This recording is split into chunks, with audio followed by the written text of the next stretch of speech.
анан биремеңиз. Президенттин алдындагы мамлекеттик тил жана тил саясаты улуттук комиссиясы учурда Нарын облусунда мамлекеттик мекеме ишканалардагы иш кагаздардын кайсы тилде жүргүзүлөрүн текшерип жатышат. Алдын ала маалымат боюнча президенттин Нарын облусундагы өкүлчүлүгүндө иш кагаздарды жүргүзүү эне тилинде 73% түзгөн. Ат башы районунда 94, Акталаада 93, ал эми Жумгал районунда бул көрсөткүч 88% түзгөн. Нарын шаардык мэриясы иш кагаздардын 87%-ын кыргыз тилинде жүргүзүшөт. Шаардык кеңештин көрсөткүчүн комиссия 100% деп аныкташты. Атайын деген ошол эле министрликтерден, ошол эле жогорку органдардан каттар орусча келет. А биз аларга кыргызча жооп беребиз. Анан ушул аларды кыргызчага тартат болуш керек. Мисалы үчүн Мегакомдон орусча келет. Биз кыргызча жооп беребиз. Жакында эле прокуратурадан кагаз келди. Орусча. Биз кыргызча жооп бердик. И телефон аркылуу биз кайрылып айттык. Эмне үчүн бизге прокуратура орусча кагаз бересиңер деп.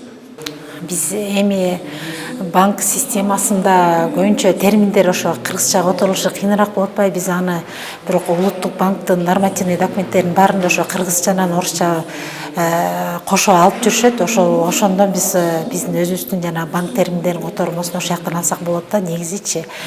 Бирок биз расмий тилде иш алып барган менен өзүбүздүн картарларыбыздын дээрлик көпчүлүгү почти 99% бул кыргыз болгондуктан биз баштан эле кыргызча алып барчубуз жумушту.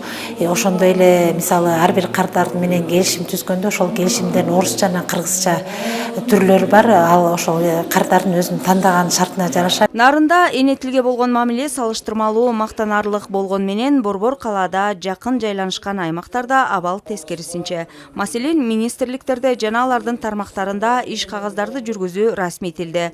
Билим берүү министрлиги иш кагаздарынын 60%-ын, саламаттыкты сактоо министрлиги 58%-ын, ал эми экономика министрлиги 89%-ын расмий тилде жүргүзүшөт. Өлкө боюнча абал жакшы эмес, ачык эле.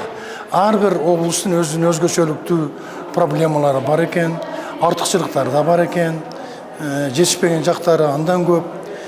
Бир нерсе бизди абдан кабатырлантып турат. Биздин дагы эле баягы оонабастыгыбыз, кенебестигибиз, сөз жүзүндө айтып, иш жүзүндө ишти жасабагандыгыбыз. Мисалы үчүн кээ бир министрликтерде иш кагаздардын чыгышы, кириши расмий тилде 90%-га чейин жетип атат.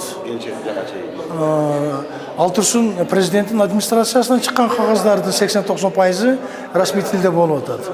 Биз ушуну кескин түрдө азайтуунун аракетинде жүрөбүз. Жерлерде текшерүүдөн соң улуттук комиссия мамлекеттик тил саясаты жана улуттук нар каталышындагы жыйын өткөрүшүүдө. Анда мониторингдин жыйынтыгын жарыялашып, сын сунуштарды талкууга алышууда. Лариса Калдыбаева, Бексултан Жолдошбеков, Өлкөдемир, Нарын шаары.